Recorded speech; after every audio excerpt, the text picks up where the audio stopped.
नमस्कार दोस्तों, कैसे हैं आप। स्वागत है आप सभी का पोस्ट ऑफिस कोचिंग में।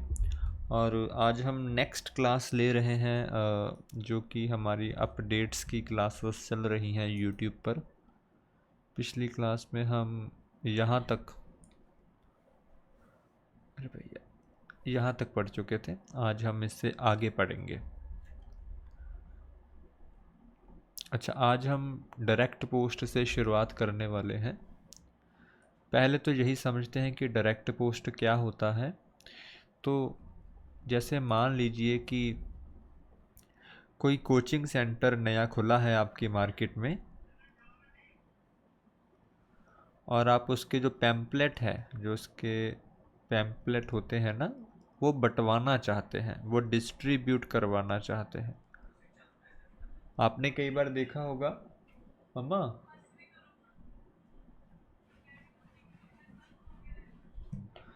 आपने कई बार देखा होगा कि अखबारों में वो पैम्पलेट आते हैं। कई बार वो उन्होंने मज़दूर रखे होते हैं, वो पैम्पलेट बांटते हैं। अगर इसी पैम्पलेट को हमारे पोस्टमैन भैया बांटे तो उसको डायरेक्ट पोस्ट बोल दिया जाता है। ठीक है, बाकी ज़्यादा नहीं डिटेल में समझाऊंगा, सिर्फ अपडेट्स पे बात करेंगे। So direct post addressed to unaddressed, मतलब कि इस पर कोई एड्रेस नहीं होता, किसी को भी पकड़ा सकते हैं। ये एडवर्टाइजमेंट होती है, पब्लिसिटी मटेरियल होता है, ग्रीटिंग कार्ड हो सकता है, जहाँ जो भी आपने ट्यूशन सेंटर खोला है तो वो बंटवा सकते हैं। कहीं पर कोई सैलून खोला है तो वो उसका पैम्पलेट बांटा जा सकता है ना। इसके बुकिंग के रूल्स क्या है? एक तो इसको बल्क में ही हम एक्सेप्ट करेंगे पोस्ट ऑफिस वाले। इसको पोस्ट ऑफिस में जाकर पकड़ाना पड़ेगा। इसको कभी भी लेटर बॉक्स में पोस्ट नहीं करना है। और इंडिविजुअल पोस्टिंग नॉट अलाउड है। ऐसा नहीं कि एक आपने पैम्पलेट डाल दिया, ऐसा नहीं हो सकता। ठीक है। उसके बाद ई पोस्ट को समझेंगे। E post like an electronic post. इसमें क्या होता है कि मान लीजिए ए डेस्टिनेशन से बी डेस्टिनेशन से सी डेस्टिनेशन। तो मान लीजिए कि मुंबई से दिल्ली को एक लेटर भेजना है, तो लेटर में तो 2-3 दिन लगेंगे। लेकिन अगर मुंबई वाले एक ईमेल कर दें दिल्ली वालों को, तो वो उसी समय वहाँ पर पहुँच जाएगी। और दिल्ली वाले उसी समय उसका प्रिंट आउट ले लें, प्रिंट आउट लेकर उसको कस्टमर को दे दें। ठीक है। तो इस तरह की पोस्ट को हम ई पोस्ट बोलते हैं। ठीक है। इसमें क्या है कि e post allow sending electronic messages, email और digital content to be deliver in the physical form to the recipient. Office तक तो वो ईमेल के थ्रू जाता है, कोई डिजिटल फॉर्म में जाता है, लेकिन कस्टमर को वो फिजिकल फॉर्म में मिलता है। ठीक है, प्रिंटेड फॉर्म में मिलता है। इसके लिए भी डिपार्टमेंट के साथ एग्रीमेंट करना पड़ता है। Concern postal authority, usually PMG sir रहते हैं। ठीक है, बाकी समय से चेंज भी होता रहता है। Agreement is mandatory to use the e post facility. ठीक है, एग्रीमेंट ज़रूरी है अगर आप इस फैसिलिटी का इस्तेमाल करना चाहते हैं। डिटेल में समझने के लिए वही आप जो हमारी पेड क्लासेस हैं वहाँ पर देख लीजिएगा, क्योंकि अभी हम यहाँ पर सिर्फ अपडेट्स पर ही बात करेंगे। उसके बाद मैगज़ीन पोस्ट।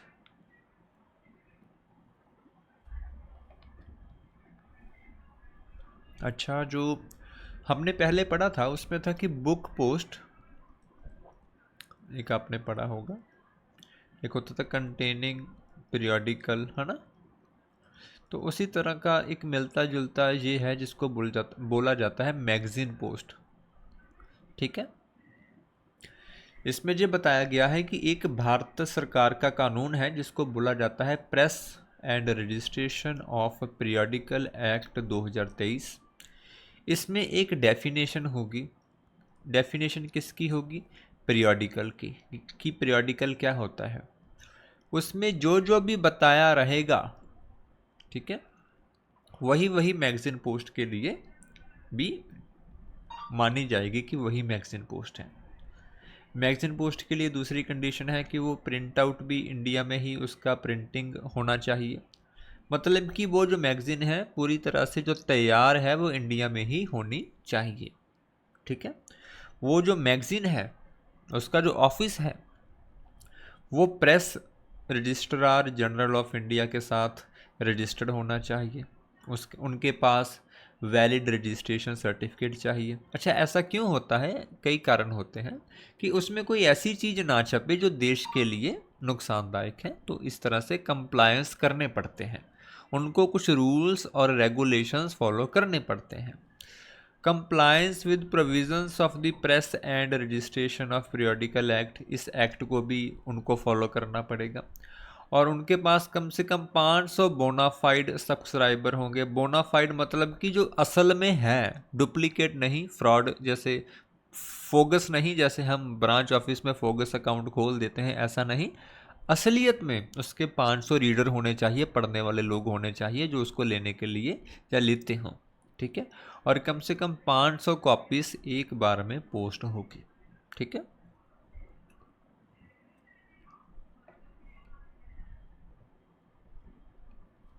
ये थी कंडीशंस मैगजीन पोस्ट के लिए। नेक्स्ट, इसकी डिलीवरी कैसे होगी? इसकी डिलीवरी वैसे ही होगी जैसे किसी अकाउंटेबल आर्टिकल की होती है। अकाउंटेबल आर्टिकल माने कि जैसे स्पीड पोस्ट, रजिस्टर्ड पोस्ट, अभी रजिस्टर्ड पोस्ट तो वैसे एक तरह से मर्ज ही हो गई है, पार्सल, है ना, ऐसी चीज़ें, ये सभी अकाउंटेबल आइटम्स होती हैं। सेम ही प्रोसेस में मैगजीन पोस्ट की भी डिलीवरी होती है। जो भी व्यक्ति मैगजीन पोस्ट की फैसिलिटी लेगा उसके लिए आई थिंक कॉन्ट्रैक्ट करना पड़ता है।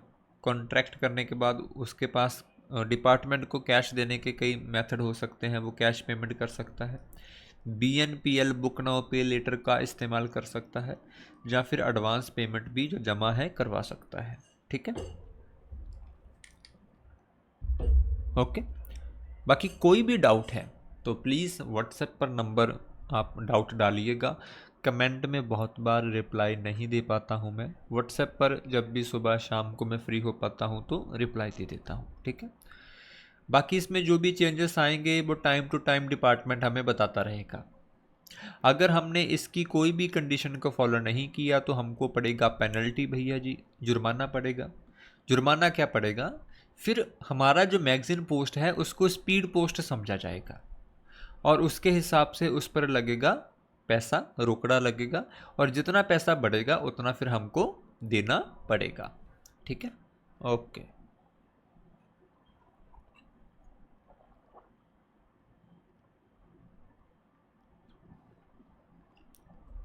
ओके। नेक्स्ट कुछ रूल्स हैं फॉरेन आर्टिकल्स के बारे में जिनके बारे में भी हमको पता होना चाहिए। चार्जिंग ऑफ पोस्टेज, जैसा हमने ऊपर पढ़ा था कि अगर किसी लेटर पर कम चार्जेस लगे हैं तो उस पोस्ट ऑफिस का जो इंचार्ज है, जो पोस्ट मास्टर है, वो ये ज़रूरी बनाएगा कि कस्टमर से वो जो पैसा है वो वसूला जाए, है ना। उस पर जो भी चार्ज कम लगा है बाकी के चार्ज को पोस्टमैन को लाने के लिए ऑर्डर दे, ठीक है। लेकिन अगर वो आर्टिकल इंटरनेशनल है तो पोस्ट मास्टर के पास ये अथॉरिटी नहीं रहती है कि वो बोले कि इस पर चार्जेस कम लगे हैं, आप लेकर आओ, ठीक है। फिर पोस्ट मास्टर के पास ये अथॉरिटी नहीं रहती है। ये अथॉरिटी किन के पास चली जाती है? ये अथॉरिटी चली जाती है फॉरेन पोस्ट ऑफिस के पास। No post office can charge postage on item received by foreign post. कोई भी post office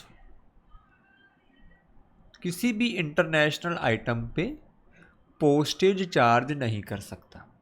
foreign post office वाले बोलेंगे कि इस पर 5,000 रुपये बकाया है तो पोस्ट ऑफिस वाले कलेक्ट करेंगे।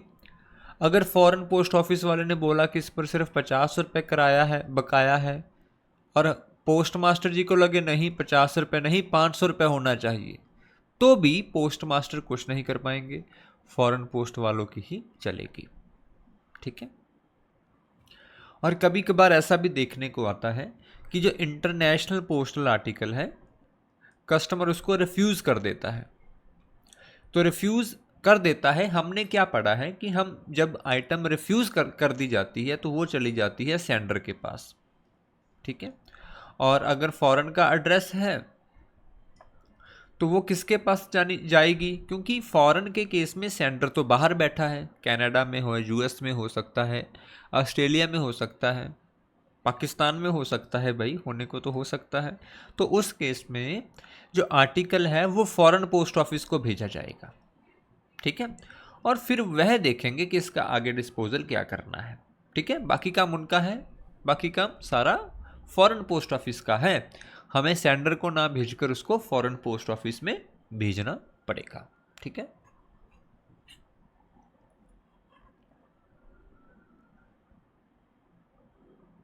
नेक्स्ट है कि जो टैक्स परसू, इसका क्या मतलब होता है? इसका मतलब होता है चार्ज कलेक्टेड और पोस्टेज ड्यू।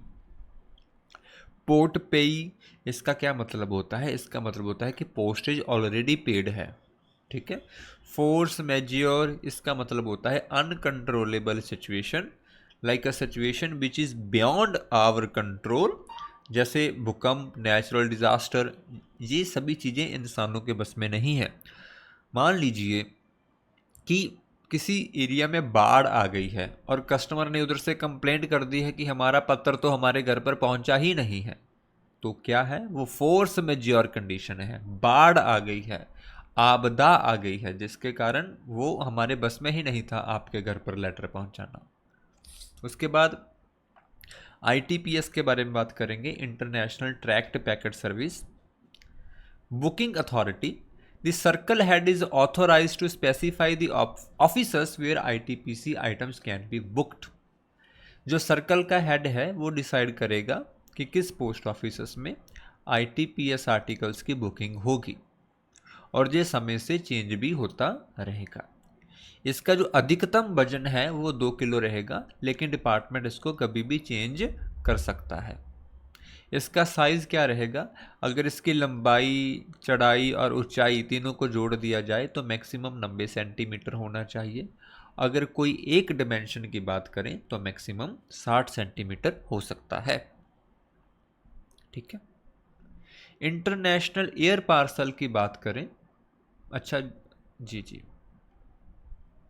ITPS, बाकी मैं आपको अभी सर्विसेज के सिर्फ अपडेशन बता रहा हूँ। वो सर्विसेज होती क्या है, मैं मानता हूँ कि वो मैं आपको बता नहीं रहा हूँ क्योंकि ये क्लास सिर्फ अपडेट्स की है। मैं दूसरी बार इस बात को दोहरा रहा हूँ। प्लीज़ तो आप कमेंट में मुझसे पूछना मत भी ITPS क्या है सर, उसके लिए अलग से क्लास है भैया, तो आप वहाँ जाकर उसको देखना, ठीक है। ओके, नेक्स्ट है मैक्सिमम वेट लिमिट क्या रहती है इंटरनेशनल पार्सल की। तो इंटरनेशनल एयर पार्सल की जो मैक्सिमम वेट लिमिट है वो 20 kg है, लेकिन कुछ कंट्री वाले इसको 10 kg पर भी रोक देते हैं, कुछ 5 kg पर भी रोक देते हैं। बाकी डेस्टिनेशन कंट्री पर भी ये डिपेंड करता है, लोअर भी हो सकती है। हमारी तरफ से मैक्सिमम 20 kg है। उसके डिमेंशंस क्या रहेंगे? मैक्सिमम लेंथ रहेगी 1.5 मीटर की, और maximum length plus greater circumference वो रहेगा 3 मीटर का। इसका क्या मतलब है? मान लीजिए ये है पार्सल, ये अगर 1.5 मीटर है तो सरकमफ्रेंस होता है इसका पूरा घुमा के, अगर दोनों का मिलाकर 3 मीटर हो गया तो ठीक है, उससे ज़्यादा नहीं होगा। 1 मिनट रुकना, मुझे कॉल आ रहा है किसी का। अच्छा, हमने इसमें मैक्सिमम साइज लिमिट की तो बात कर ली, अगर मिनिमम की बात करें तो आप देख सकते हैं कि it should be not smaller than 90 mm into 140 mm। इस साइज से छोटा ये नहीं होना चाहिए, ठीक है। नेक्स्ट है इंटरनेशनल स्पीड पोस्ट, जिसको हम एक्सप्रेस मेल सर्विस भी बोल देते हैं। Fastest physical postal service for transmitting, it is the fastest postal service. इसमें भी 2 कैटेगरीज हैं, एक है डॉक्यूमेंट भेजने के लिए, अगर आप डॉक्यूमेंट्स भेज रहे हैं, डॉक्यूमेंट्स मीन्स पेपर्स, ठीक है।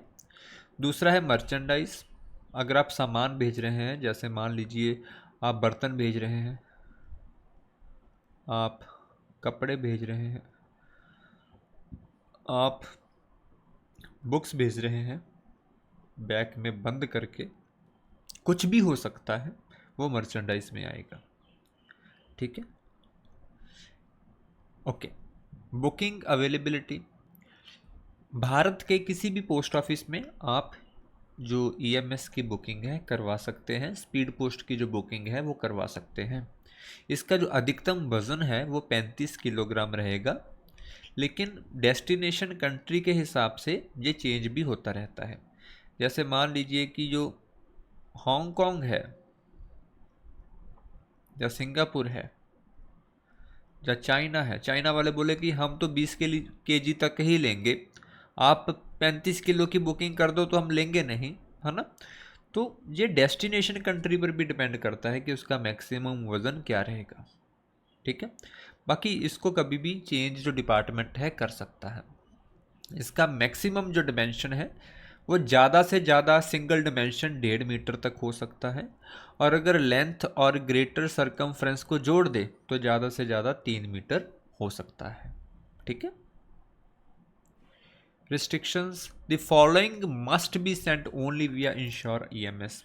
अगर आप कीमती पत्थर, कोई सोना, चांदी, प्लेटिनम, कोई प्रेशियस स्टोन्स जैसे कि डायमंड, कोई सिक्का, करेंसी नोट्स, बैंक नोट्स या कोई चेक या कोई सिक्योरिटी ऐसी भेज रहे हैं तो इन सभी चीज़ों का पहले इंश्योरेंस करवाना ज़रूरी है। इंश्योरेंस करवाने के बाद ही आप इनको भेज सकते हैं। ईएमएस में जो मैक्सिमम इंश्योर वैल्यू आप करवा सकते हैं वो है 1 लाख रुपए, ठीक है। नेक्स्ट है इलेक्ट्रॉनिक एडवांस डाटा। अभी इसका भी मैं आपको बता देता हूँ। अभी मान लीजिए कि एक पर्सन है जिनका नाम है रमन। रमन दुबई गया और दुबई में उसने बोला कि मैं इंडिया को यहाँ से गोल्ड लेकर भेज दूंगा क्योंकि वो सस्ता पड़ता है ना। लेकिन इंडिया वाले क्या करेंगे, उस पर लगा देंगे कस्टम। जब वो बॉर्डर पर आएगा उस पर लगा देंगे कस्टम। अभी कस्टम वालों को लगाने के लिए, उस पर कस्टम लगाने के लिए क्या करना पड़ता है, पार्सल खोलना पड़ता है। पार्सल खोलकर वो चेक करते हैं इसमें क्या है उसमें क्या नहीं है ना। तो अगर आप चाहें तो उनको एक एडवांस डेटा भी दे सकते हैं कि मैंने इसमें क्या क्या भेजा हुआ है या मैं ये भेजने वाला हूँ, ठीक है, ये जो सभी चीज़ें हैं, ठीक है, ताजो जब भी वो कस्टम क्लियरेंस में निकले तो उसमें ज़्यादा दिक्कत ना आए, ठीक है। आप उसको आसानी से इंपोर्ट कर सकें चीज़ों को बाहर से, अपने देश को जो चीज़ें हैं वो आसानी से मंगा सकें, ठीक है। ये जो डेटा है लेटर्स के लिए इसको देने की कोई ज़रूरत नहीं है, पोस्ट कार्ड के लिए भी ज़रूरत नहीं है, प्रिंटेड पेपर में भी कोई ज़रूरत नहीं है, बुक्स को छोड़कर अगर कोई ब्लाइंड्स के लिए एटम है उसके लिए भी कोई ज़रूरत नहीं है, ठीक है। अगर किसी वस्तु पर कस्टम ड्यूटी लगेगा उसका आप जो इलेक्ट्रॉनिक एडवांस डेटा जो है सबमिट कर सकते हैं। अच्छा, इसमें क्या क्या आपको बताना हुआ रहता है कि भेजने वाले का फुल नेम, उसका भेजने वाले का पूरा पता, एड्रेस, पाने वाले का पूरा नाम, पाने वाले का पूरा पता, कितने पार्सल है, उनका वज़न कितना कितना है, उसमें सामान क्या क्या है, और अपना यूनिक आईडी, ये कोई ट्रैकिंग नंबर भी हो सकता है, आधार कार्ड भी हो सकता है, ठीक है। इतनी ही जानकारी पोस्टल रेगुलेशन 2024 में हमें दी गई है, ओके। नेक्स्ट है फेलियर टू टेक डिलीवरी। अच्छा, कई बार क्या होता है कि हम पोस्ट ऑफिस में, मान लीजिए किसी की कोई वीपीपी आ गई है ना, तो हम कस्टमर के घर गए, कस्टमर ने बोला कि भैया मैं इसको ले लूँगा, आप पोस्ट ऑफिस में रख लो। हमने इसको 1 हफ्ता रख लिया, 7 दिन रख सकते हैं। कस्टमर अभी भी यही बोल रहा है कि आप इसको 7 दिन और रख लो, 7 दिन बीत चुके हैं। तो जब 7 दिन बीत जाते हैं उसके बाद अगर हम उसको पोस्ट ऑफिस में रखते हैं तो उस पर एक चार्जेस पड़ते हैं।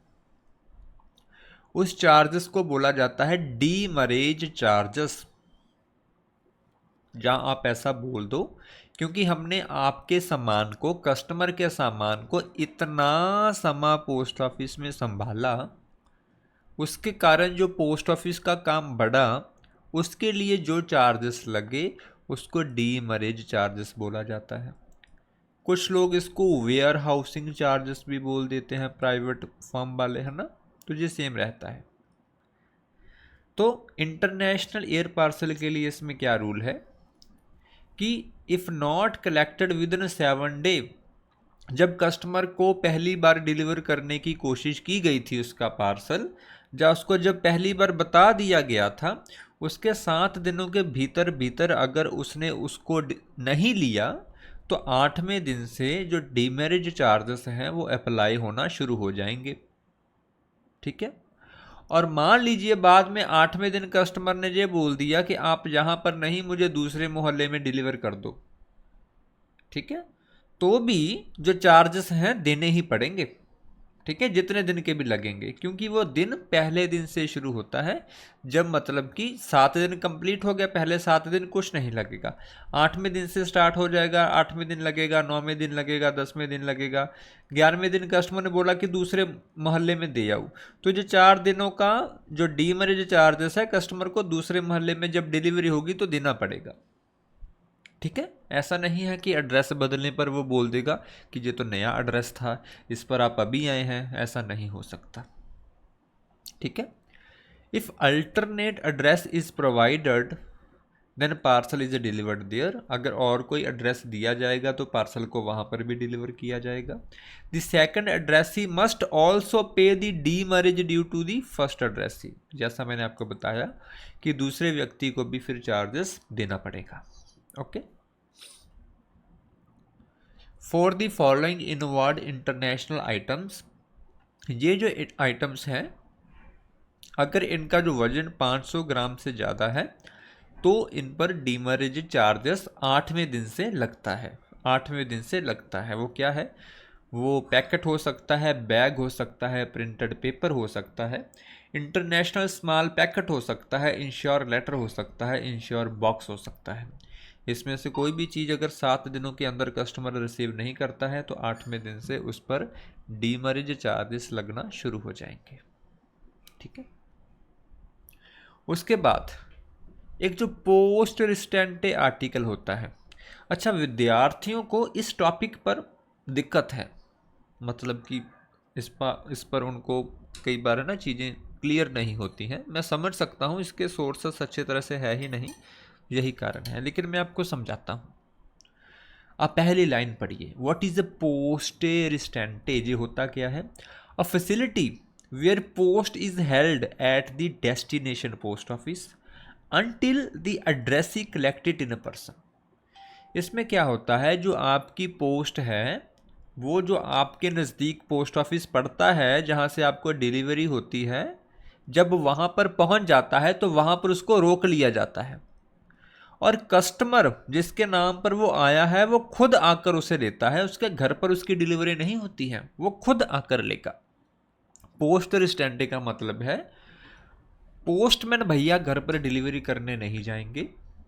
उस पार्सल पर एक रिमार्क दिया होता है भी आप मेरी वेट कीजिए, मैं आकर खुद ही इसको ले लूँगा, वेट टिल माई अराइवल। इस तरह के पार्सल को हम बोलते हैं पोस्ट रिस्टेंटे पार्सल। इसमें अगर इंटरनेशनल एयर पार्सल है, कंडीशंस वही हैं, 7 दिन तक तो कुछ नहीं लगेगा, 8वें दिन से डीमरेजर चार्जेस अप्लाई होंगे और डिलीवरी के समय कस्टमर से वो लिए जाएंगे। बाकी की कंडीशंस भी सेम ही है कि अगर इंटरनेशनल पैकेट है, बैग ऑफ प्रिंटेड पेपर है, इंटरनेशनल स्मॉल पैकेट है, इंटरनेशनल इंश्योर लेटर जब बॉक्स है, अगर इनका वज़न आधा किलो से ज़्यादा है तो 8वें दिन से चार्जेस लगेंगे, अदरवाइज नहीं लगेंगे। ठीक है,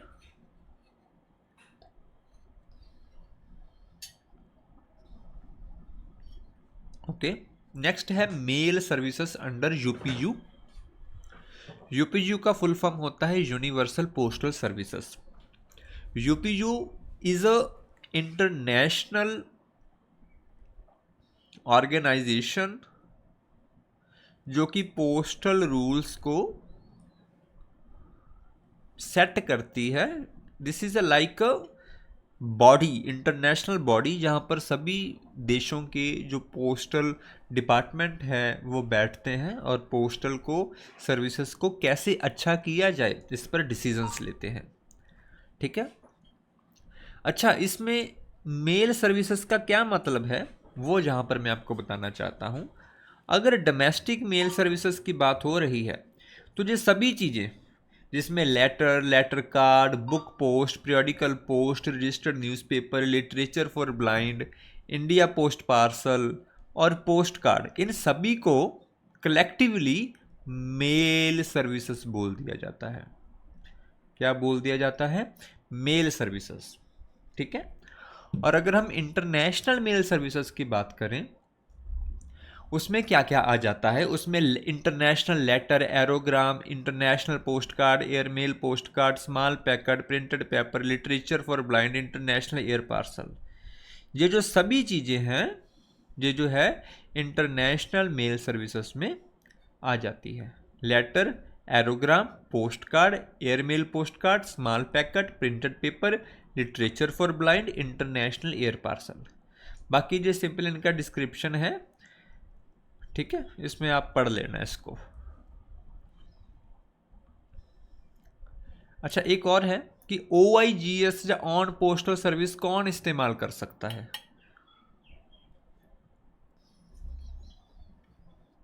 देखिए, OIGS ये अलग टॉपिक है, ऑन पोस्टल सर्विसेज ये अलग टॉपिक है, इस बात को पहले आप समझिए।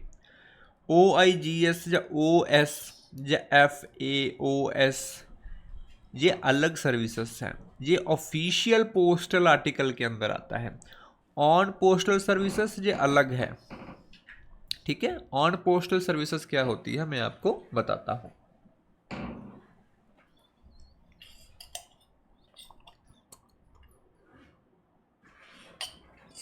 ओके।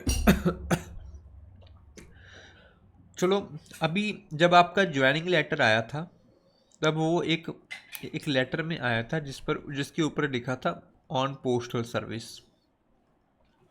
ठीक है। हर रोज़ जो पोस्ट मास्टर है वो सुपरिटेंडेंट सर को बहुत से लेटर भेजता है और जिस लेटर में भेजता है उसमें लिखा जाता है ऑन पोस्टल सर्विस। इसका मतलब कि पोस्टल डिपार्टमेंट से संबंधित, पोस्टमेल डिपार्टमेंट से संबंधित जो लेटर्स का आदान प्रदान की होता है जिसमें कोई भी डाक शुल्क नहीं लगता है उसको ऑन पोस्टल सर्विस बोला जाता है। लिखा है it is transmitted free of postage, इसमें कोई भी डाक शुल्क नहीं लगता है।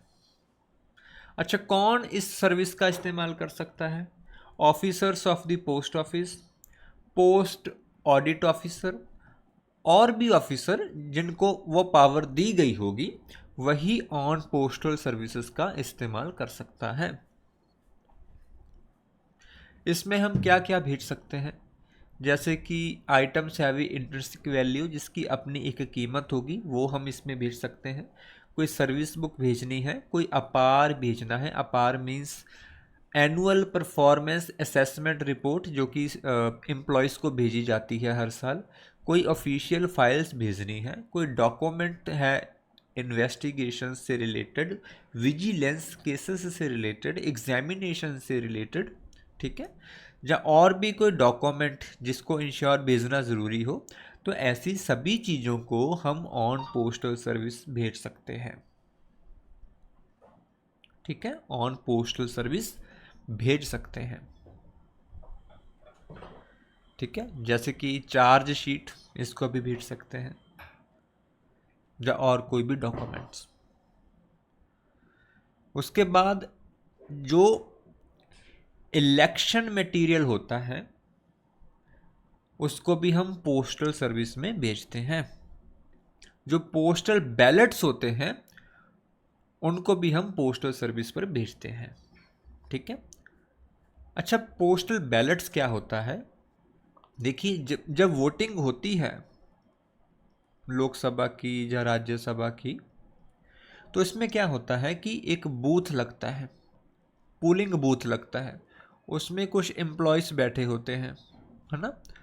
ये एम्प्लॉयज़ जो है ये अपनी वोट कहाँ डालते होंगे, क्योंकि इनकी मान लो ये भैया तो इस गांव का है, उस गांव तो वो उस दिन जा ही नहीं पाएगा क्योंकि वो तो यहाँ पर ड्यूटी पर लगा हुआ है ना। तो वो वोट नहीं डाल सकता जहाँ पर खुद जाकर। तो ये जो लोग हैं ये एक इनको पेपर मिलता है जिसको बोला जाता है बैलेट पेपर।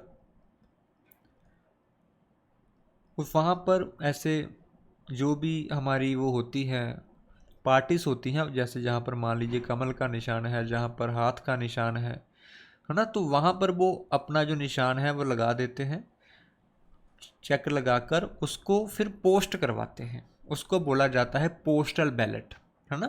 तो वो पोस्ट जाती है डिस्ट्रिक्ट जो इलेक्शन ऑफिस में, जो कि डीसी के कंट्रोल में होता है, वहाँ पर उसकी जो वोट है वो काउंट होती है, ठीक है।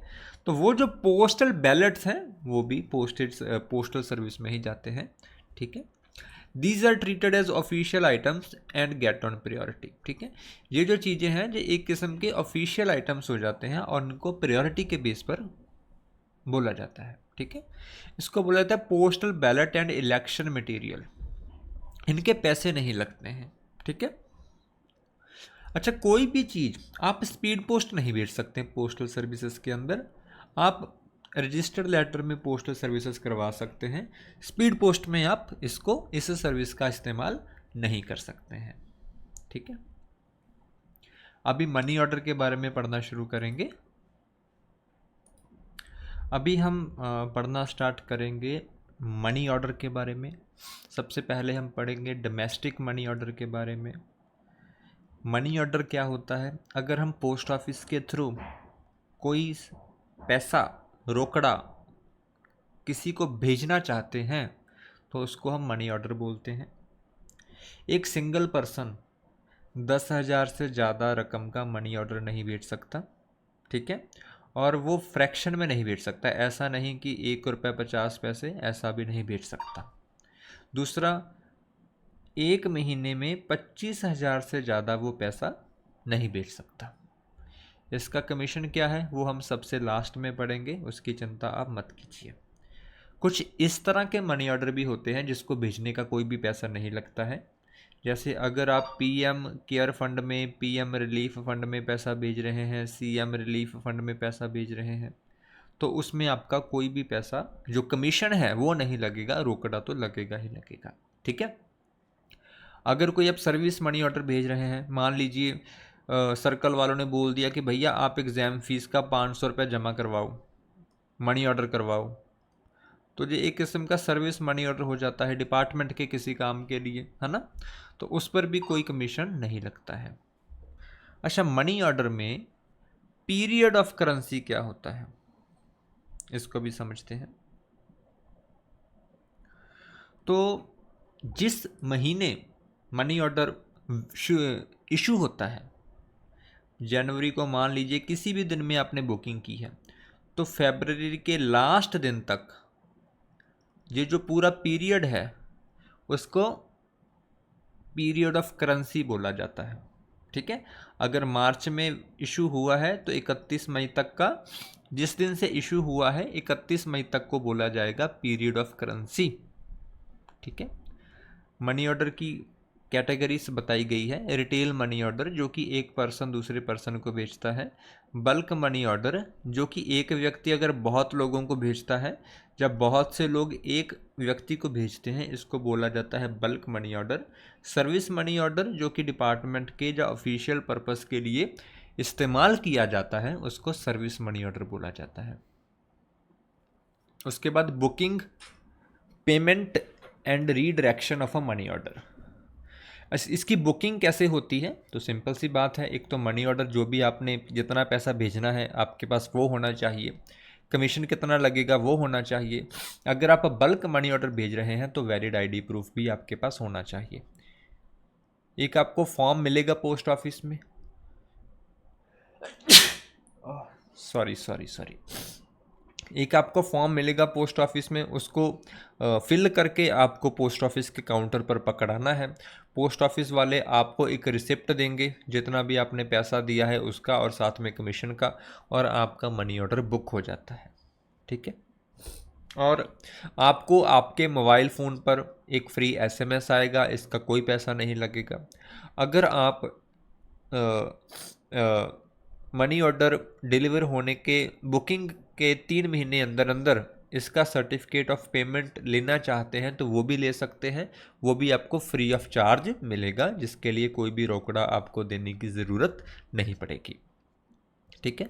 Payment of a money order, जो मनी ऑर्डर आपने भेजा है, मान लीजिए आपने भेजा है, एक लड़की है जिसका नाम है दिव्या, वो दिव्या को ही मिलेगा। अगर दिव्या ने बोला है कि आप, मैं घर पर नहीं हूँ पोस्टमैन भैया, आप मम्मा को पकड़ा देना, लिखित में अगर उसने दिया हुआ है तो ऑथोराइज पर्सन जो होगा फिर उसको दिया जाएगा, है ना। या तो पेई को दिया जाएगा या फिर ऑथोराइज जो पर्सन पेई ने ऑथोराइज किया है। अच्छा, मनी ऑर्डर में रिमीटर वो पर्सन होता है जो पैसे भेजता है, और पेई वो पैसे पर्सन होता है जिसको पैसे मिलते हैं। ठीक है। अगर पेई माइनर है, बच्चा है, या अनपढ़ है, या अनफिट है, तो जो भी डायरेक्टर जनरल की इंस्ट्रक्शंस होंगी कि कैसे इनको डिलीवर करना है, उसे हिसाब से डिलीवर किया जाएगा। ठीक है। अगर मान लीजिए पेई ने बोला, जिसको पैसे आए हैं उसने बोला कि आप मनी ऑर्डर जो है दूसरी जगह भेज दीजिए, है ना, तो वो मनी ऑर्डर रीडायरेक्ट दूसरे एड्रेस पर कर दिया जाएगा, उसका कोई भी पैसा नहीं लगेगा। ठीक है। इस मनी ऑर्डर में आप नाम को चेंज नहीं करवा सकते। ठीक है, ये अलाउ ही नहीं है। अगर रिमीटर मनी ऑर्डर को स्टॉप करना चाहता है और अभी तक वो जो मनी ऑर्डर है रास्ते में ही है, पोस्टमैन भैया को इशू नहीं हुआ है, तो इसको स्टॉप किया जा सकता है, ये फ्री ऑफ चार्ज रहेगा। लेकिन उसमें कस्टमर को उसका जो अमाउंट है वही वापस किया जाएगा, कमीशन डिपार्टमेंट अपने पास रख लेगा। ठीक है। अगर लेने वाले ने मनी ऑर्डर लेने से मना कर दिया तो वो भेजने वाले के पास, रिमीटर के पास वापस चला जाता है। ठीक है। उस केस में भी हम कमीशन को वापस नहीं करते हैं, सिर्फ पैसे वापस करते हैं जो भी उसने भेजे थे। ठीक है। अगर लेने वाला प्राप्त नहीं है, पेई अवेलेबल नहीं है, मतलब कि वो घर पर नहीं है या कहीं पर गया हुआ है, तो मनी ऑर्डर को 7 दिन तक मैक्सिमम अवधि के लिए पोस्ट ऑफिस में रखा जा सकता है। 7 दिनों के बाद उसको अनक्लेम का रिमार्क करके वापस कर दिया जाता है। ठीक है। अगर पेई डाई मर जाता है, उनकी मृत्यु हो जाती है, तो वो रिमीटर को उसी समय वापस कर दिया जाता है। अगर भेजने वाला मर जाता है तो जो भी उसका वारिस होगा वो जो पैसा है उसको दे दिया जाता है। ठीक है। रूल्स के हिसाब से जो भी रूल्स होंगे। Exemptions, undelivered, void and forfeiture of money order, ये क्या होता है। पहली बात तो ये कि पोस्ट ऑफिस जिम्मेदार नहीं है। अगर भेजने वाले ने गलत पता लिख दिया, अधूरा पता लिख दिया, जिसकी वजह से मनी ऑर्डर किसी और को डिलीवर हो गया, किसी और को होना था, तो post office will not be responsible for wrong payment. Post office इसके लिए जिम्मेदार नहीं है। और अगर एक बार मनी ऑर्डर पेड हो जाता है तो उसके बाद आप कोई भी क्लेम नहीं कर सकते। ठीक है, भी आपका ये हो गया था, वो हो गया था, कोई भी क्लेम आप नहीं कर सकते। ठीक है। अगर आपका मनी ऑर्डर अनडिलीवर रहता है तो रिमीटर को वापस कर दिया जाता है, जिसने पैसा भेजा है उसको ही वापस भेज देते हैं, लेकिन कमीशन पोस्ट ऑफिस वाले अपने पास रख लेते हैं। ठीक है। अगर आपका मनी ऑर्डर जिस महीने में बुक हुआ है और उससे अगले महीने की लास्ट डेट तक वो डिलीवर हो ही नहीं पाता है, तो उसको हम वॉइड मनी ऑर्डर बोलते हैं। जैसे मैंने आपको समझाया था, जनवरी में बुक हुआ है, फरवरी के लास्ट दिन तक अगर वो किसी को भी डिलीवर नहीं हुआ है, ना ही वो पेई को डिलीवर हुआ है जिसको पैसे भेजे गए थे, अगर इसने नहीं लिया, तो ना ही वो रिमीटर को डिलीवर हुआ है जिसने पैसे भेजे थे, किसी को भी अगर डिलीवर नहीं हुआ है तो उस मनी ऑर्डर को हम मानते हैं वॉइड मनी ऑर्डर। और अगर 3 साल के लिए मनी ऑर्डर अनपेड रहता है तो वो जो उसका पैसा होता है वो जब्त हो जाता है और वो सरकार का जो खजाना है उसमें जमा हो जाता है। ठीक है, फिर उसको आप नहीं निकाल सकते। और जब चाहे जो सर्कल का हेड है वो किसी पोस्ट ऑफिस के संदर्भ में या किसी ग्रुप ऑफ पोस्ट ऑफिस में जो मनी ऑर्डर की सर्विसेज हैं उसको सस्पेंड कर सकते हैं, उनको बोल सकते हैं कि इस तारीख से इस तारीख तक जो आप मनी ऑर्डर की जो सर्विसेज हैं उसको बंद कर दीजिए, ऐसा भी वो बोल सकते हैं। ठीक है, ओके। नेक्स्ट है postal order and electronic Indian postal order. ठीक है, फिर से वही तीसरी बात मैं इस लेक्चर में बता रहा हूं कि अगर आपने कोर कंसेप्ट पढ़ना है तो थ्योरी वाले लेक्चर देखने हैं आपने। ठीक है, यहाँ पर सिर्फ हम अपडेट्स की बात कर रहे हैं। मैं ये पहले ही मानकर चल रहा हूं कि आपको ये सभी चीज़ें पता है। ठीक है, मैं सिर्फ उसमें कुछ पॉइंट्स ऐड कर रहा हूं। तो जो पोस्टल ऑर्डर होता है इसकी जो डिनोमिनेशंस हैं वो है 10 रुपये, 20 रुपये, 50 रुपये और 100 रुपये। जो EIPO होता है इलेक्ट्रॉनिक इंडियन पोस्टल ऑर्डर, उसका जो डिनोमिनेशन है सिर्फ 10 रुपये रहता है। इसका कमीशन हम बाद में पढ़ेंगे। ठीक है, अभी मान लीजिए कि आपने लगाने हैं 95 रुपये, तो अभी ऐसा तो कोई मनी पोस्टल ऑर्डर है ही नहीं। आप एक 20 का लगाएंगे, दूसरा 20 का लगाएंगे, तीसरा 50 का लगाएंगे, तो 5 रुपये बाकी रह जाते हैं। तो बाकी आप डाक टिकट लगा सकते हैं। 9 रुपये तक आप डाक टिकट को चिपका सकते हैं उसको पूरा करने के लिए। तो 5 रुपये की डाक टिकट लगा दी तो 95 रुपये का पोस्टल ऑर्डर वैलिड हो जाता है। ठीक है, मैक्सिमम ऑर्डर, इस लाइन को आप इग्नोर कर दीजिए। अच्छा, name of the payee must be build before the parting with the order. आप जो पोस्टल ऑर्डर है जिस अथॉरिटी को देना चाहते हैं उसका जो नाम है वो ऑर्डर में लिखना पड़ेगा आपको। ठीक है, वो कौन है जो उसको कैश करवा सकता है। ठीक है, cross order must always have payee's name field, मतलब कि बस वो पेई नेम होना चाहिए। करेंसी पीरियड क्या रहता है पोस्टल ऑर्डर का, जिस भी मंथ इसको इशू किया गया था उसकी लास्ट डेट से 24 महीनों के अंदर वो वैलिड रहता है, मतलब कि 2 साल। अगर 2 साल के बाद उसको कैश करवाया जाए तो सेकंड कमीशन उस पर लगेगा।